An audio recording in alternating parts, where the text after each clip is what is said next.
That's fine. Alright, cool. Hi, hello, it is Maya. Welcome back to my channel. It's hot, okay? It is hot. I have my fan on in the background. I've been sweating for like 10 minutes trying to set this shit up. So basically what I'm trying to say is, one, if you can hear the fan, I'm sorry, but if I have to suffer, so do you. And two, I'm gonna try to keep my arms down as much as possible, or else it may turn into a swamp under here. No promises, but there is a chance that I may just melt away because of how hot it is in my room right now. Moving along, follow me on social media and subscribe to my channel if you aren't already, because I can be kind of entertaining sometimes. Not a lot of the times, but sometimes, you know. I do have shit on my lips. Not actual shit, that would be gross. Today's video is going to be part 2 of the little horror movie review trilogy thingy that I'm doing. If you missed the first one, I'll link it in the eye so you can kind of get a feel for what's going on. Just to give like a little recap, I originally wanted to have this video be like a one huge recap of all the movies that I watched within the past year, so like August 2020 until now. However, the video just got way too long, so I'm splitting it into 3 parts. Part 1, which is the first video, was just going over movies that I watched and I liked and enjoyed enough that I felt like I wanted to tell you guys about them so you guys could check them out. Part 3 will be my top 10 favorites that I've watched over the last year, but this video, part 2, is gonna be focusing on the movies that I watched that I really highly recommend and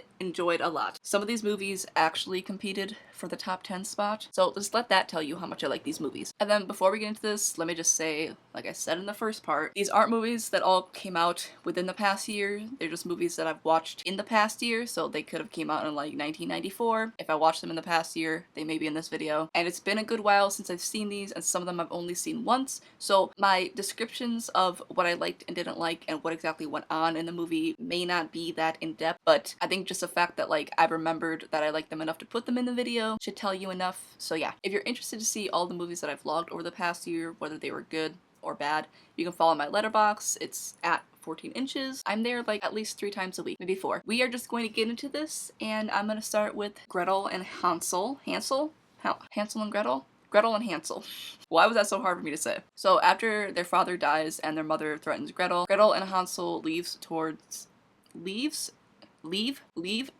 the woods, and they find a house where the owner, who is an old woman named Hulda, lures them in with the promise of shelter and food in exchange for work, but soon enough Gretel becomes suspicious of Hulda and her true intentions. Let me just say off the bat, oh my god, this was such a pretty movie. I love pretty movies, okay? I love cinematic movies. I love the scenery. I love folklore. I love witchy vibes, okay? Gave me all the witch vibes, alright? Witch vibes all around. I just think it was really nice to see like a good horror take done on Hansel and Gretel. Since the story itself is so dark, like yes, it's a kid's story, but it is a dark story, so seeing it be adapted into a movie in this way was really nice. It is easy to follow along to. I just think that it was most enjoyable for me, partly because of that, but mostly because of just how it looked overall as a movie, and not that it like relied on the visuals to give you sensations that horror movies give you, but that's very much what happened with me. I don't know what I'm saying. I'm just gonna move on. Oh, I forgot to say, that one's from 2020. So next we have Sputnik, which is also from 2020. This is a Russian sci-fi horror about a doctor named Tatiana who is called to a research facility in order to examine an astronaut who has returned to Earth with an alien inside of him who only comes out at night to feed. And the host, Konstantin. My boyfriend's Russian. I'm not. I can't say Russian names, okay? He doesn't know it's there. She's basically tasked with attempting to separate the two, but then she finds out that they are in a symbiotic relationship, so they kind of need the other to survive. I love a good space movie. I love a good space horror. Aliens, very much welcomed. The alien in this movie was so gross. The CGI was done so well, and the way it moved was disgusting. I loved every minute of it. It did have somewhat of a cheesy ending, but everything that happens beforehand pretty much cancels that out. Alright, let's continue. Next we have Possessor from 2020. Possessor is about an assassin named Tasia Vas, who carries out her kills by taking control of other people's bodies, conducting the kill, and then committing suicide in the host's body to return to her own body. This kind of causes her to struggle with her own identity as she begins to have violent thoughts while in her own body, and it begins to take a mental toll because she can't seem to separate her personal life from her work life. Now, I am surprised that this movie is free to stream on Hulu because it's so good. It feels like, I know 2020 was such a weird year with movies and not being able to go to theaters and shit, and I mean 2021, let's be honest, it's still like this. So a lot of things either had to be like straight to DVD or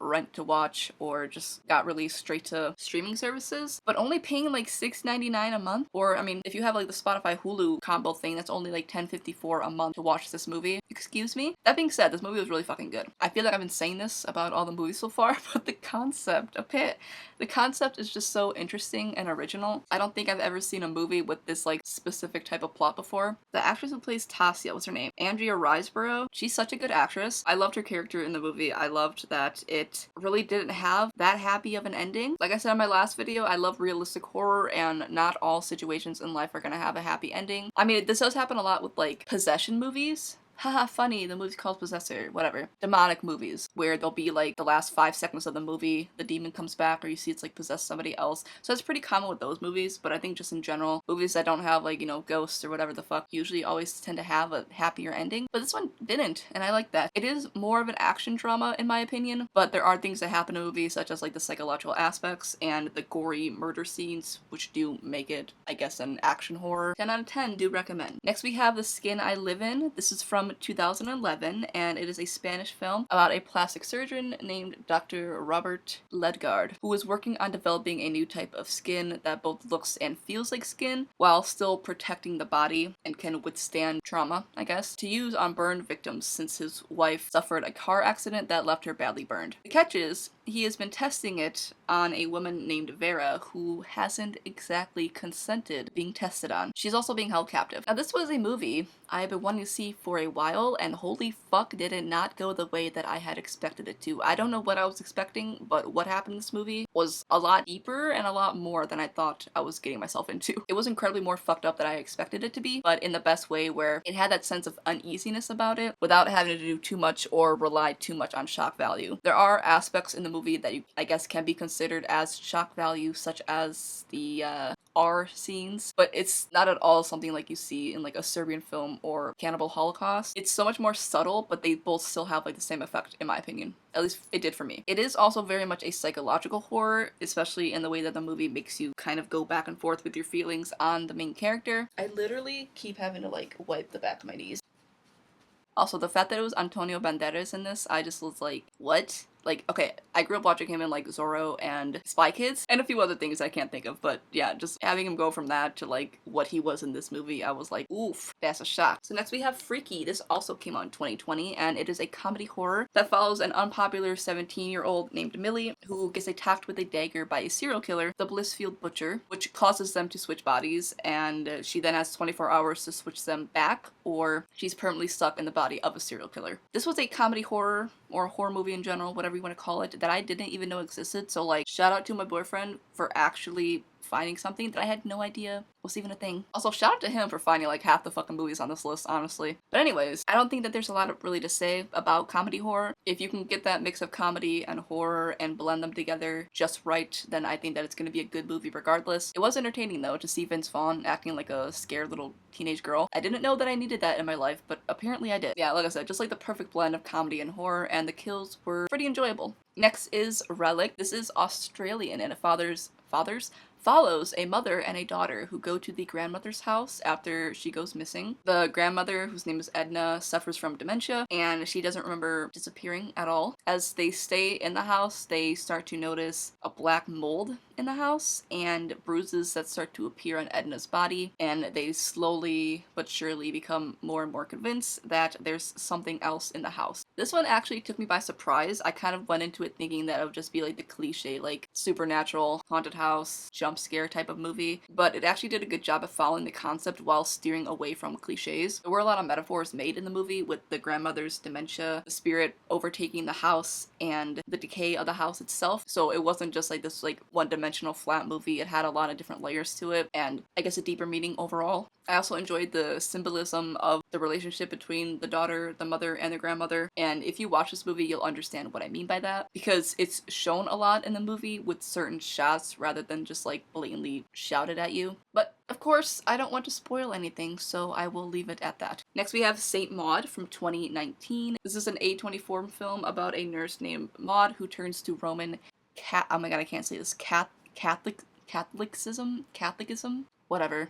After she's unable to save one of her patients and subsequently is traumatized by the memory. She begins to work as a private care nurse, which causes her to start struggling with her faith in God in an attempt to save her patient's soul. Alright, if you've seen this movie, you can probably agree that the ending is something that's going to be seared into your memory forever, no pun intended. It took me a while to figure out what was actually going on in this movie, and I spent the majority of it up until the end going back and forth between deciding if what Maude was experiencing was real or not, which I think is what the movie wanted you to do, because that is something that Maude herself struggles with in the movie, figuring out whether or not the things that she's seeing or the things that are happening to her are in fact real or just in her head. And I like that. I love psychological horror. I don't have to keep feeding this into your head, okay? Psychological, space, sci-fi. My favorite types of horror. And gore, but whatever. I just more specifically love the types of psychological horror that do actually keep you guessing constantly throughout the movie, or just keep you confused. And the way that they just like feed you clues throughout this movie really kept my interest. Alright, so next we have The House That Jack Built. This is from 2018, and it is a movie seen through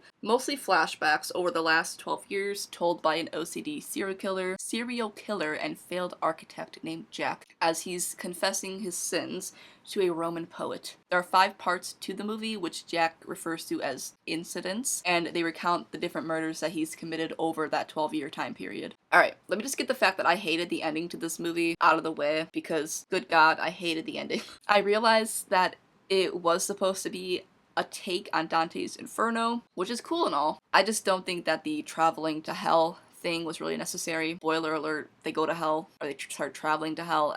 It was just dumb. I think that they could have just ended it with Virgil, who's the Roet poet. Oh my god.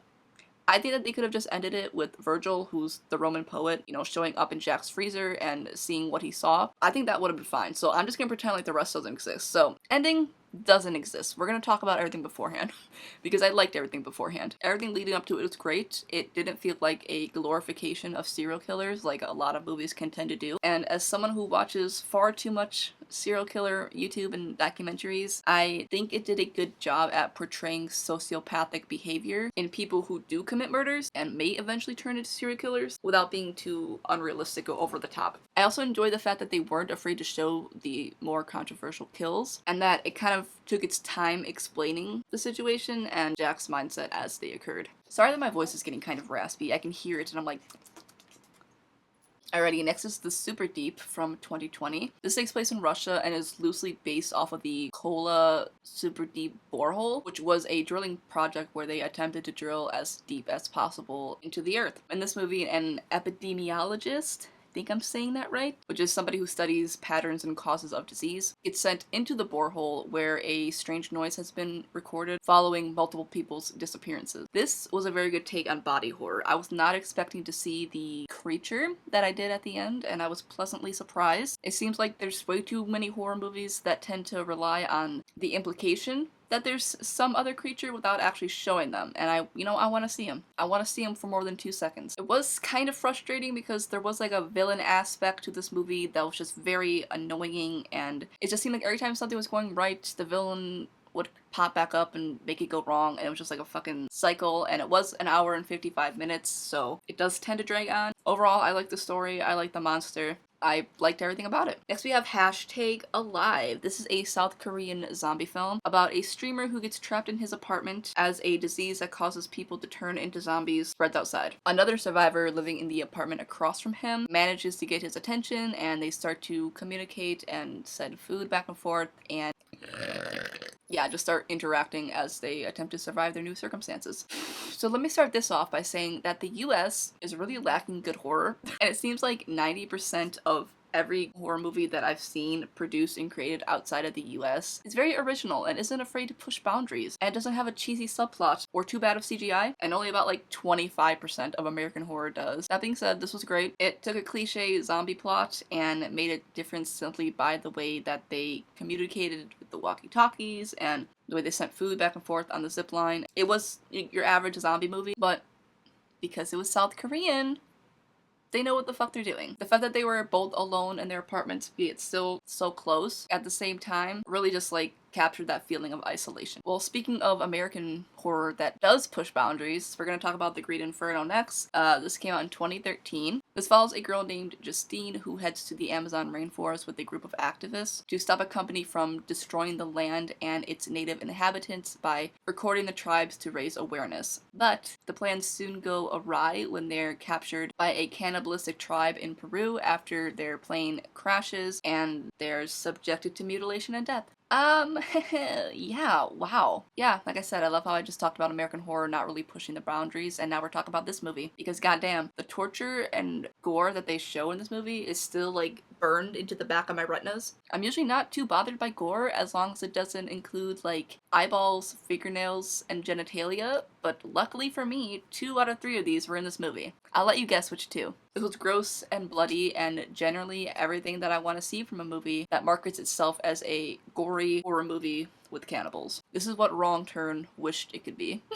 I mean, Wrong Turn still is really fucking gross too. And they both had different plots. You know what I'm trying to say though. I'll move on, because we're at the last movie now. Parasite. From 2019. This follows a poor family living in South Korea who lie their way into employment by a wealthier upper class family, the Parks, to take advantage of their luxuries. After they get the housekeeper fired, she returns while the Parks are on vacation and reveals a secret hidden within the house. Now, I can't really say much else without ruining the movie, so that being said, if you haven't seen this, I highly recommend it. Go watch it, okay? This isn't really true horror, and I think is more of like a black comedy thriller, if that makes any kind of sense. Like The Skin I Live In, it doesn't have to rely on shock value or gore to really give you that uneasy feeling. There's so much symbolism throughout this movie focusing on the class difference between the Kim family and the Park family that you almost need to like watch it a second time to really like see everything and take everything in and really capture the true experience of the movie. You really go through so many different emotions while watching this because you're expected to feel one way about both of these families and yet they do things that make you feel another way. And yeah, it's a roller coaster with a plot twist. You know,